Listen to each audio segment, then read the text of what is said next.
Jetha, good to see you as always. And thanks for making time to come and have a chat with me. I know you're busy because I know you're busy. And I know you're zooming in from Melbourne in Australia. Which Yes, means Melbourne. the time zones are probably not very conducive. So I thank you for making the effort. Just Not a problem just to, at all. just to kick things off, I mean, tell us about the mission. What is it you're trying to achieve with your business? I mean, that will help people understand what we're talking about. Look, I think fundamentally we want to arrive at a place where everyone can speak openly about their concerns without being humiliated, judged, or even punished. I guess my mission is for everyone to feel seen, heard, and valued. And let me start with why. There's got to be a good reason as to why we want to Yeah, do that. tell us about that. And look, mental health has got a lot of exposure since COVID, and many people experience hardship, mental health conditions for various reasons during that period, whether it be social isolation, resulting in disconnection or loneliness, stress, working from home, which is a kind of a norm now. Homeschooling, some people lost their jobs, even businesses. People lived in fear of contracting COVID, and people died. In fact, um, I thought the number was a bit less, but over 7 million people died due to COVID. Mm. And I think COVID probably was like the turning point to to surface some of the mental health concerns that we are having. And in fact, I was reading very briefly a WHO report that came in just a couple of weeks ago, I think, and they talked about loneliness and social connection, and they claim that loneliness is affecting 1 in 6 people, and it's and causing deaths of over 800,000 people. And I remember reading about suicide some time ago, about having the same number, about 800,000. I think WHO has revised that to about 700 now. But what I'm trying to say here, Paul, is that, apart from the COVID pandemic, we've had a pandemic year on, year off about suicide, or whether it be loneliness that's affecting people. So, according to WHO, health is not just about mental or physical health; it's also social health. Social health is not extra optional, option extra. It's there, and a fundamental thing for social connection is communication. How we talk, how we listen, how we address our concerns, distress, and hence the birth of what I really want to achieve. The Let's Talk program, letting everyone talk safely, building psychological safety for everyone. Whether it be from home or school or workplace or university. Yeah. Um, Okay. So and fundamentally, yeah. let me just ask you about that. Yeah. There's a lot of, I mean, certainly here in the UK, there's a lot of stuff going on around mental health. There's a Yeah. lot of stuff going on around helping people communicate better and express their feelings and all that stuff. It's all good stuff, it seems to be. What is distinctive? And I think there are some things about what you're doing, but tell people what is distinctive about your program compared to all the other stuff that's going on. I'm not saying the other stuff's bad, but I'd like to know what's distinctive about your Let's Talk program. Yeah. I think first of all, the name itself, Let's Talk, it isn't really meant. It doesn't talk about mental health or suicide, because the fundament for me, what I truly believe, and I don't use the B word very, very often, Paul, but what I truly believe is that fundamentally, we all want to be seen, heard, and valued. It's part of human nature to belong. Be here for a long time. I call it belong, and for that to happen, we need to be seen. And Let's Talk is the fundamental vision is letting everyone talk safely. That's where we want to arrive at psychological safety. But the talk framework, TALK, tell, acknowledge, listen, keep in touch. Now that in itself, seeing the telltale signs, emotional literacy, and acknowledging. And that's something I think one of the key, I guess, differentiators for Let's Talk is the ability to acknowledge.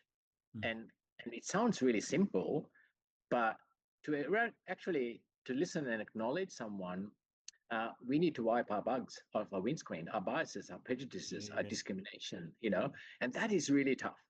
And Let's Talk really focuses on breaking the stigma, breaking the bias, so that everyone's seen for their worth, not necessarily their worthiness. Okay, let me just ask you about that, right? Because there's an Yeah. interesting issue here that I think is really important. I mean, what you're saying is that we want to do all the sorts of things that you've talked about because that will prevent or reduce bigger problems down the road, bigger mental health problems, suicide down the road. So it's a preventative program. Is that, have I understood Yeah, that correctly? Yeah. absolutely. Yeah. Yeah. So It one is. of It the, is. I mean, look, you have the continuum of, going this way from your side. You got prevention, early intervention, yeah, crisis, and then postvention. Um, of I come from a crisis background. I started Lifeline. My team and I started Lifeline in Sri Lanka. We'll talk about that a bit later. But um, the learning from that is that we need to start here. yeah. So, We need to nip it in the bud. yeah, and Yeah. I agree with that. I mean, prevention seems to me to be a very sensible thing to do, right? Yeah. And probably cheaper economically. I mean, it's probably better to spend money preventing it and then have to mop Absolutely. up a lot of problems down the track. But Yeah. there's an interesting question there, and that is, how do you measure what hasn't happened? So if you're preventing lots of problems, which I mean, you've taught me through the program, so I'm sure it works. But how do you measure stuff that then doesn't happen? I mean, to get, just because that seems to me to be a really important component of this, and Yeah. so just explain that so that people understand how that works. Yeah. So so basically, what you're asking is, how do you measure the lagging indicator? You know, the fact afterwards. You do this and this happens. You know, and we're so much used to that lagging indicator of showing, because we didn't do this, there was, a rise in mental illness or rise in suicide. Um, but what preventative measures focuses on is more of a leading indicator. What can we do to actually prevent it? Okay, what have we done? It's a bit like the lost time injury at work. You know, uh, you know, you think, oh, why do we bother? Because nobody got hurt. But every little time we actually pinpoint there's a tripping point or there's somebody almost got hurt. Those are the little things that escalate to bigger things. So, end of the day, you can measure it. You can look at a workplace, you can look at a school and look at incidences and say, why are these incidences dropping? And in fact, we did a randomized control study recently, last year, a university in Australia, Swinburne Uni. They collaborated with a few other universities, and the program found statistically significant improvements in psychological safety, help seeking behavior, so on and so forth. Okay.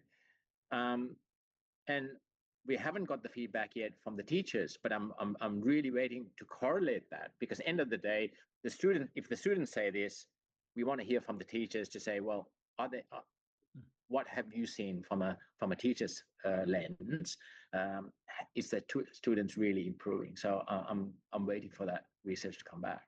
Yeah. And But presumably, if you've got a blind study, you can work out what the costs are, can't you? You can work out how much the savings are, because there's one group of people that had all these problems, and then there's another group of people that went through the program and didn't have nearly so many problems, and you can work out the sure, cost savings, can't you? Which absolutely, is really yeah. important, I think, a really important thing to be able to Well, say. yeah, I mean, and that's pretty much what the randomized control study. You have a control group and an intervention group, and you look at the two. And um, coming back to your question about prevention, you'll see the metrics will show you that these things happened, before it, and these things have reduced as a result of it, or these things have increased as a result of it. Mm. But once again, rather than just only looking at the lag indicators, but also looking at the lead indicators of Yeah. what we do and how. End of the day, I guess we we want people to be safe, but we also want people to perform. This is not wrapping everything in cotton wool. It's about getting performance, getting contribution from the people that come to school, come to work. And I think when you create an environment of psychological safety, continuous improvement, innovation, all those things improve. Yeah. Yeah. Yeah. Okay. So let me ask you another question as we move on. So Yeah. I mean, it's a great program. I mean, you taught me through it the other day. I mean, it's a great program. I absolutely see the benefits of preventative work. I mean, there seems to be a really smart logic to that. You're trying to scale this globally. Now, I know you're fairly early on in that journey. I mean, you've got the projects in Sri Lanka and we do Sure. stuff in Australia and what have you, but you've got big ambitions. What is tell me, what do you see as the main obstacle that you're going to have to overcome to deliver on the kind of global impact that you're looking, because you've got big ambitions, you want to change the way a lot of stuff happens, don't you? I mean, tell me what's the big obstacle standing in your way? Um, Look, for us, we're focusing initially on schools. We do run the program. In fact, um, I got invited to a university in San Francisco last year, and we sort of implemented the program there. But my focus is on schools, and the reason for that, Paul, is you know we've got to get this language. We've got to create psychological safety. We've got to break the stigma with young people, and I think you get the biggest bang for the buck there. And I was very proud of the UK government. I don't know if you've heard, but I think it was last week. The UK government um, announced that suicide prevention is now part of the curriculum in Mm. schools, starting from next year. I think it was September next year. Um, so I think the biggest impact for us in schools is in doing this program. Uh, to me, the barriers always have been resources, Mm. because teachers have so many things on their plates, Yeah. so Yeah. many things on their plates, and it's just adding and adding and adding, and I wish there was a bigger balance between performance and well-being. Mm. And I think uh, for me, I'd rather have a child come out of the school system uh, happy and willing to learn more than somebody who's just totally burnt out and their self-esteem down. Yeah. Yeah, no, I totally get that. I mean, I think in terms of the barriers, I mean, there's going to be a lot of parents that would say, "Yeah, I want my kids to come out with great A levels and great exams so they can go to a good Sure, university." sure, yeah, So there's a balance to be struck there, which is not an easy. It strikes me as not an easy thing to get right. But I can see your point. yeah. Let me ask you about the mission then. So I mean, a really big plan, great proposition. What is it that gets you out of bed every day to work on this mission? I mean, what is it that inspires you? Because leading a business is a tough gig. Yeah. There are good days, there are bad days. It's not an easy thing. What is it that inspires you? What is it that motivates you? Look,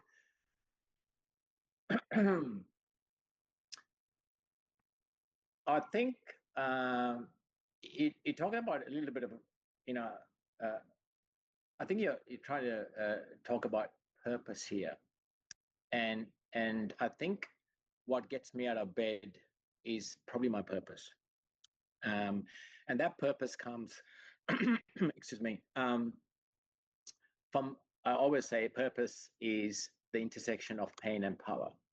Right. Purpose, intersection of pain and power, and you know, I was diagnosed with mental illness 30 years ago called OCD, quite a you know garden variety anxiety disorder these days, and and I remember being very silent about it. Paul, I was embarrassed to talk about it, and you could say I suffered in silence. So that's my driver, and to give a voice to people and that keeps me going.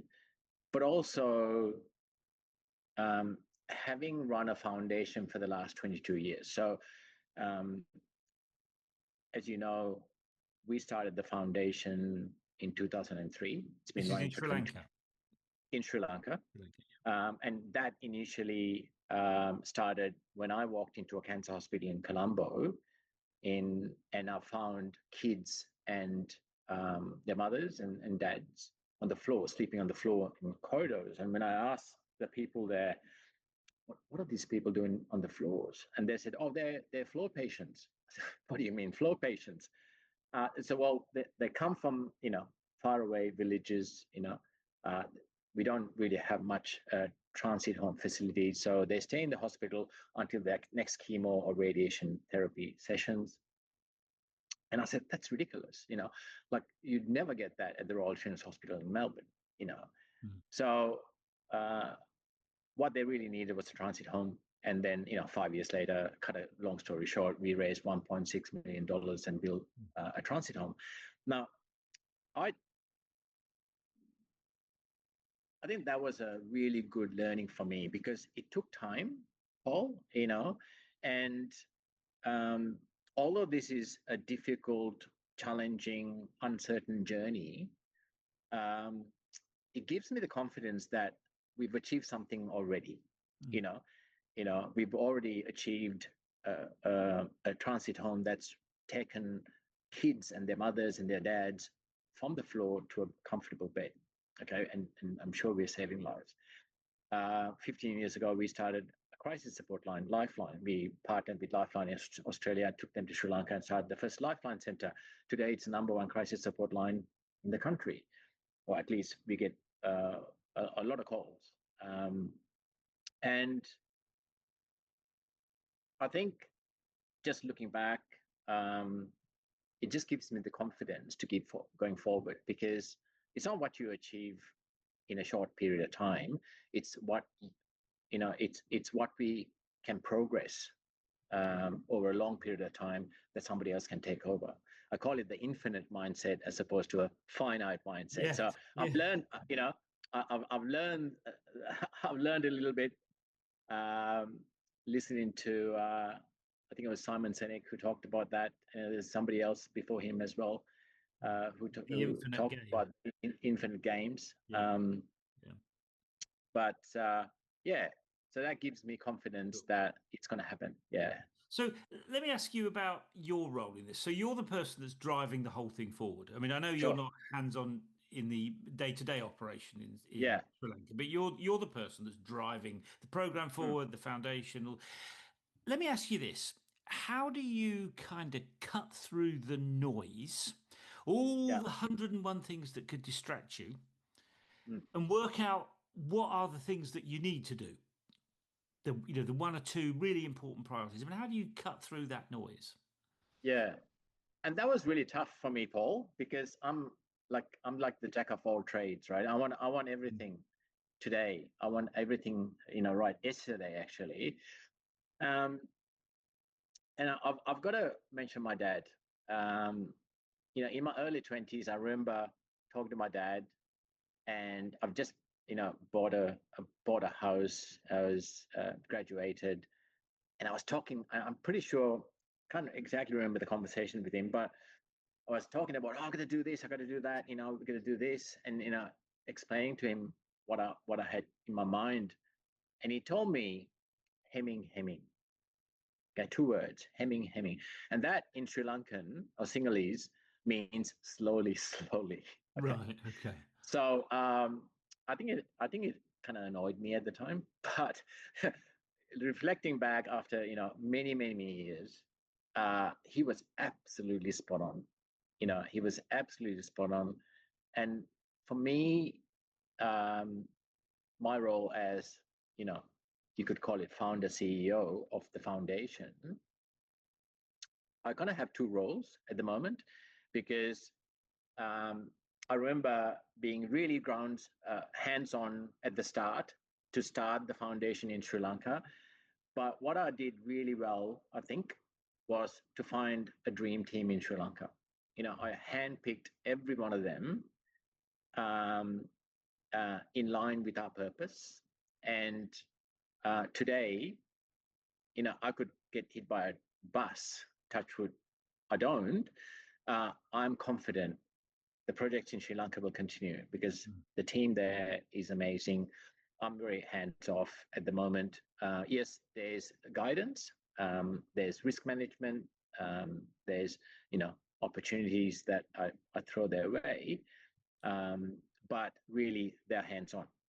Now, um, in terms of Let's Talk, you could say I'm still the founder, you know, because I'm still finding myself, Paul, you know, and and it's a beautiful journey. It's a very exciting journey, but it's also a very uncertain journey. Being the founder, because you know,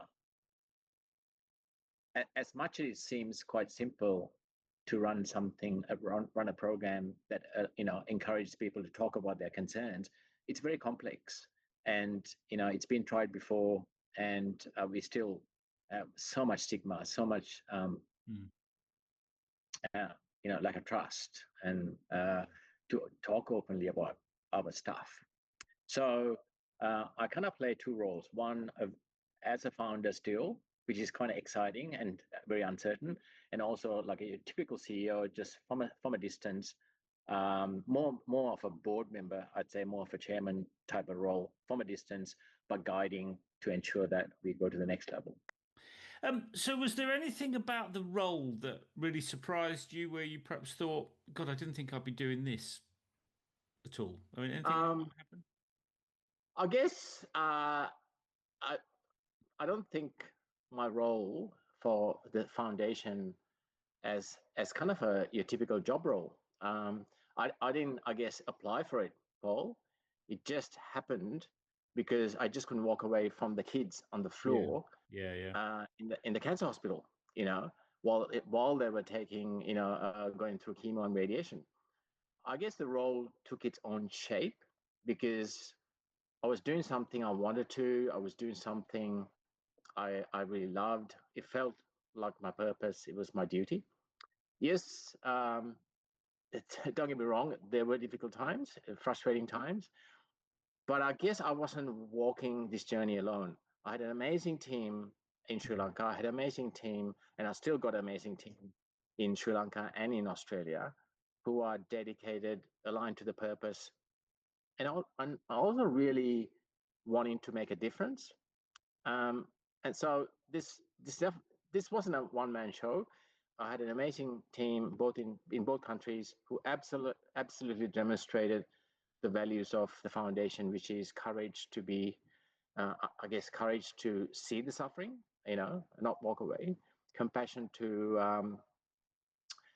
do something about it, and ultimately commitment to keep going and keep helping people. Yeah, and having a team is so important because you can have an idea, but if you haven't got a team to help you make it happen, I mean, not a lot's going to happen, is it? So that sounds like a great thing that you've got that team in place. Absolutely. What is it? What would you say is your biggest? What's been the biggest influence on you around trying to drive this organization forward? When you say influence, as in a person or a Well, either. I mean, yeah, could be a person, could yeah. be a book. I don't know. I mean, you tell me. Now, look, I think for me, and I think about that actually. I said, what's driving me? What drives me? And sometimes I think I'm on autopilot, Mm. Paul, and it's not. I don't think it's an intentional, very intentional sort of thing. I just love what I do, and when you, I always ask myself three questions before embarking on a major project like this. Um, as I said earlier, what's the pain point? What's the purpose? And what's my power? You know, uh, and the pain points were very clear to start the projects in Sri Lanka because there were kids on the floor. People were calling us for Lifeline Center who were in crisis. Suicide was in the top 10 in Sri Lanka when we first started. let's talk. Uh, you know, there's a need for let's talk, social isolation, loneliness, mental illness, suicide, um, marginalized communities being shut down or shut off, corporate silence. I've spent 30 years in corporate. The amount of corporate silence we have, that shutdowns, continuous improvement, innovation, driving burnout, resignation. There's always a pain point, and I think that's, for me, has been a big driver to understand the pain point. And then, as I said earlier, my purpose has been my own story with lived-in experience with mental illness has been a big one. And I guess I discovered my power. My pain discovered my power. I always say, that sort of emerged, and one of my biggest power is determination. Yeah. You can Yeah, that comes across, actually, Jetha. You can call me a stubborn bastard, but I call it determination, right? It sounds much better. Yeah, and that comes across, and I've no doubt that will work well for you. You mentioned earlier on the team. I mean, getting the right team, you can't do anything unless you surround yourself with good people, in my opinion, right? I mean, you've got to get them doing the right things, but you need good people doing the right things. You can really make progress. I mean, tell me about how you get the right people on the bus. I mean, what's your take on that process?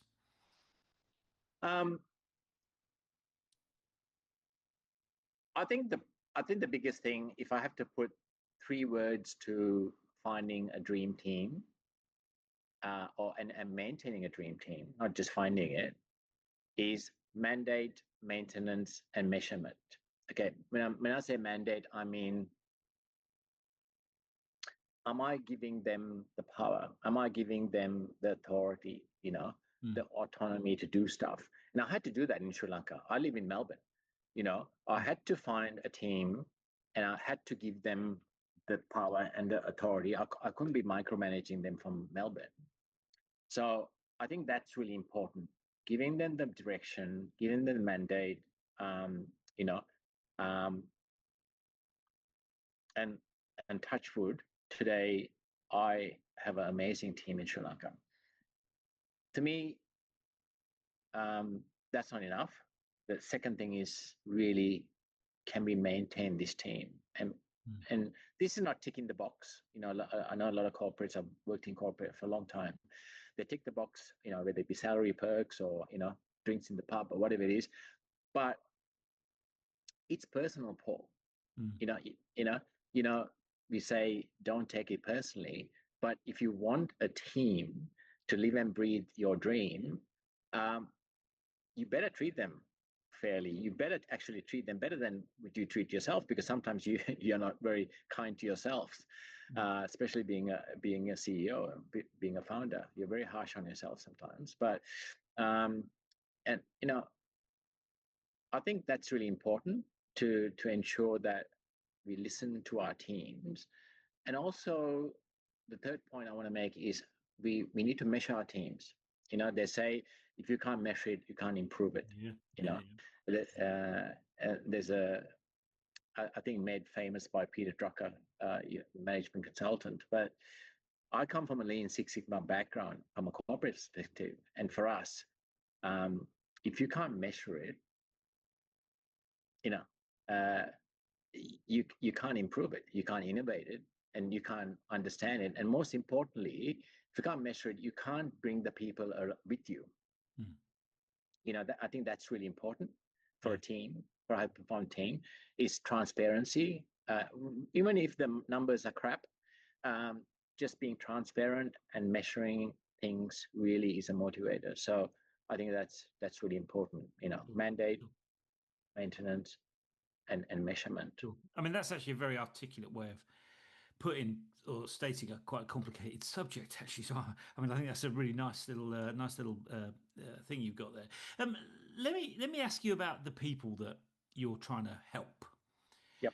I mean, in most businesses, it's a very straightforward definition of a customer, somebody that buys the widget. Yours is a slightly different situation, isn't it? I mean, so what does a good, if you like, what does a good customer look like to you?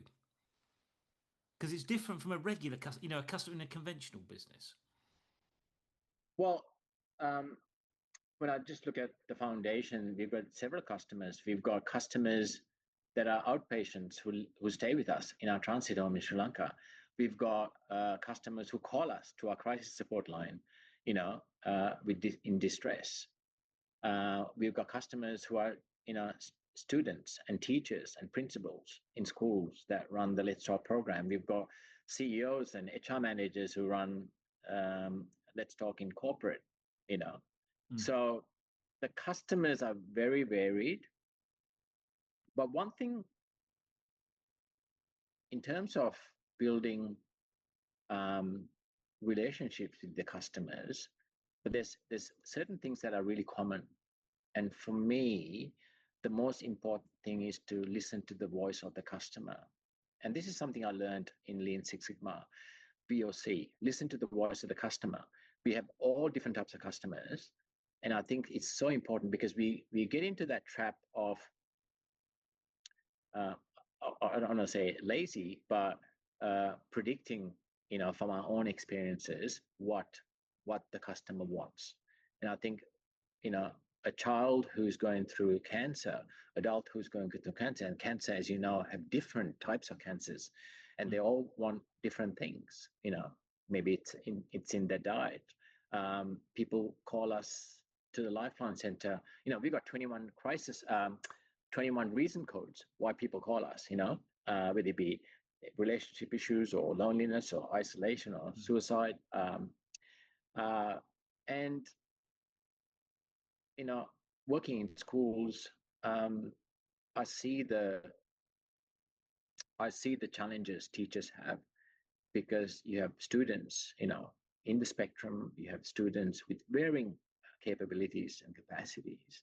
So I think one of the key things is to understand the voice of the customer, and secondly, to understand their situation. Really understand where they're coming from, what is their support services and their environment, their culture, because it's different.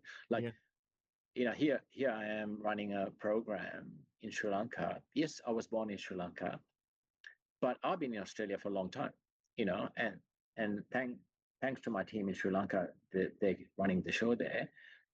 And I don't live and breathe the culture in Sri Lanka here. So I've got to rely on my team there. So I think understanding the situation and environment is fundamental. Yeah. Now, one of the other things we talked about is, I mean, you've got the foundation in Sri Lanka, but you're also developing the Let's Talk program in a number of different places, aren't you? I mean, you talked about the US, coming to the UK, and so on. And I'm sure there are other places as well that you've not talked about. But I mean, what's your thinking about taking a product like that into new markets? I mean, some people say to me, I do loads of market research, I get boots on the ground, I get studies done, etc., etc. Some people just say, I just follow demand. That's where they need it, that's where I go.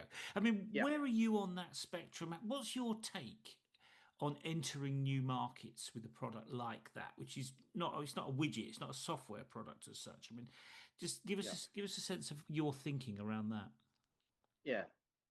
Look, I don't see it any different to entering different local markets, Paul, different suburbs, because, this suburb might have a different culture or a higher rate of people from a certain ethnicity background. So a different country is probably a bit more complicated, but end of the day, I come back to voice of the customer. Entering new markets for me is understanding and building relationships. Okay. And that means understand the voice of the customer, their situation, their environment. But how do you do that remotely? I mean, when you come to the UK, I mean, it's a long way from Melbourne to London. You can't do it remotely, and look, you can have a Zoom call like this, but really, Paul, if I need to get to know you, I need to come there, spend some time with you, have dinner with you, have some deep and meaningful conversations with you, understand where you live, where you're coming from. So and that's why you need to have a local team. That's why the foundation in Sri Lanka, you know, is successful after 22 years, you know, run by volunteers, by the way, Paul. You know, I've volunteered myself for 22 years to run the work in Sri Lanka, you know, and I've got an amazing committee and a board who are volunteers as well. Yes, we have staff at, you know, the crisis line and the transit home, but how could you do that for 22 years? You know, and I think once again, understanding the people, understand the relationships, um, and the best way is to use local people who know and understand their own people. You know, we can't do it remotely. Um, and and coming back to how do we do that? You know, your question earlier about high performance teams. You know, what's the mandate? What's the maintenance? What's the measurement, right? Presumably, you work with partners in different countries. So in the UK, you'd Yeah. work with a partner here, for example. I mean, look, we've got partners. We've got Lifeline Australia that helps us with the crisis support. They actually help me to run the training initially. You know, we work with Rotary to run a big event over there. We run with the local university here to do our research. Few places, but I think what's important in whoever you work with, whoever your partners and stakeholders are, you know, apart from negotiating what you want and, you know, what they want, is to have alignment, have a common purpose that aligns people, because otherwise, you know, these relationships actually break down. Yeah. No, I get that, and I totally agree that there's a you've all got to be pointing in the same direction, to put it, you know. Absolutely. Yeah. When you look back on the journey that you've been on, I mean, have there been things that have really pushed you out of your comfort zone? I mean, it sounds to me like you've had quite an interesting time. I mean, I know we've talked about some other stuff offline, but I mean, the sorts of things that have really you thought, God, I didn't think I'd be doing that. I just can't. I just can't think about what it would be without the work I've done in the last 22 years. To be honest with you, I just can't. And when I met my wife, or before she became my wife, and I'll tell you, well, you know, I can't say personally because now this is going to be on a podcast. But I said to her, "You're going to promise me one thing. You'll never stop me doing my charity work." And she's been amazing. She's actually supported me in my work. And when I said to her 3 years ago, "Hey, I'm going to quit my full-time job to do Let's Talk because this is it. This is what I want to do for the rest of my life, I guess." She goes, "Go for it," you know. And she's been an amazing support. So I think when you walk your purpose, that eventually becomes your duty. Doors open, you know, people understand, and no, it's been an amazing journey. Yeah, no, sure. And as I said, I said earlier, I really got to understand this infinite game, you know, and it gives you actually when you look at the work I've done, and I look at it from an infinite angle, it really takes away the pressure, or, you know, that expectation of doing something tomorrow, doing something, you know, it takes it away, and you really have full control of doing it the right way. Which, of course, is pretty important. Let me ask you about the flip side. When you look back, have you ever thought, with hindsight, that you wished you'd been bolder than you have been? Not really. You know, I actually don't think back and go, "Oh, should I have done this or should I have done that?" Because I truly believe that everything we do is a journey. and what I didn't do then, I could do now if I really wanted to. It's never too late. So to me, I don't look at the past and regret anything. I'm actually really happy that we've done something. There's something there. We don't have any kids or mothers or dads sleeping on the floor anymore in Sri Lanka. Yeah. That's a huge thing. And that's not just comfort. That's actually saving lives because, as you know, somebody who's taking chemo is immunocompromised, and even the common cold can be fatal. Yeah. So they've got a comfortable place. Suicide rates in Sri Lanka, when in the mid 90s, it was really high. It was like something like 24, 25 a day. Don't quote me. But when we started 15 years ago, it's around about between 15 and 18 a day. It's dropped to nine a day. Wow. That's the same as in Australia right now. Nine people die by suicide in Australia. 7 are men, 2 are women. Same as Sri Lanka. 9 people. Similar statistics. Similar population. That's a huge achievement for a country that had a huge suicide rate. In fact, in the top 10. Yeah. No, you must be really proud of that. I mean, that's a fantastic thing to have achieved. I think, yeah. Let me ask you though. Let me ask you about if you were going to start again. If you were to go back 20 years and say, right, I'm going to do this all again. What would you do differently with the benefit of hindsight? What would I do differently? And what would you advise somebody else who's starting that journey? I mean, I've learned this. You should do that, or you should do that. I mean, what advice would you give to somebody who's starting at the beginning? It really depends. It really depends. Now, if it was a journey where there was an outcome of profit, there was, let's say we were starting a business and, we wanted to do this business in a particular market and we wanted to be the number one and we had shareholders, we had to make heaps of profit. I think when you look at it that way with certain metrics and targets, you can always go back and go, oh, I wish we did this way. We should have done that strategically. We could have done that. The journey I've come along in the last 22 years has been a journey that has made a difference to other people, but most importantly, it's made a difference to me. Now, that might be a very selfish way of looking at it. And it wasn't by design, by the way. It wasn't for me. It was for others. But when I look at it, I'm the one who's gained from this, really, as much as they have, because it's just maybe a more courageous person, I'll call it CCC, courageous person, more compassionate, more committed person. And they were the 3 C's of the foundation. And they have been my guiding principles.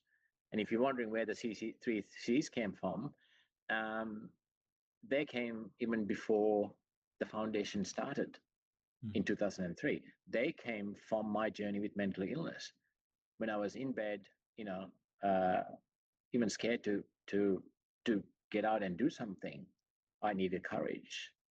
When I was hard on myself, I need compassion, self-compassion, to be kind to myself. I needed commitment to keep going. They're the 3 C's that